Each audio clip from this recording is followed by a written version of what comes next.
ত্রয়োদশ জাতীয় সংসদ নির্বাচনের তফসিলে আংশিক সংশোধন এনেছে নির্বাচন কমিশন। শনিবার নির্বাচন কমিশনের সিনিয়র সচিব আক্তার আহমেদ স্বাক্ষরিত একটি সংশোধিত প্রজ্ঞাপন জারি করা হয়। সংশোধিত প্রজ্ঞাপনে মূলত তিনটি গুরুত্বপূর্ণ পরিবর্তন আনা হয়েছে। নির্বাচন কমিশন জানায়, গণপ্রতিনিধিত্ব আদেশ 1972-এর অনুচ্ছেদ 11-এর এক দফা অনুযায়ী জাতীয় সংসদ গঠনের উদ্দেশ্যে গত 11 ডিসেম্বর বাংলাদেশ গেজেটে প্রকাশিত নির্বাচনী সময়সূচিতে এই সংশোধন করা হয়েছে। প্রজ্ঞাপনে উল্লেখ করা হয়, গেজেটের 13,305 পৃষ্ঠা দ্বিতীয় এবং তৃতীয় লাইনে উল্লেখিত সংবিধানের 123 অনুচ্ছেদের অধীন শব্দ ও চিহ্নসমূহ বাতিল করা হয়েছে। এছাড়া মনোনয়নপত্র বাছাই রিটার্নিং কর্মকর্তার সিদ্ধান্তের বিরুদ্ধে আপিল দায়েরের সময়সূচিও পরিবর্তন করা হয়েছে।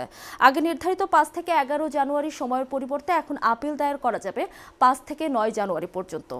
একই সঙ্গে আপিল নিষ্পত্তির সময়সূচিতেও সংশোধন আনা হয়েছে।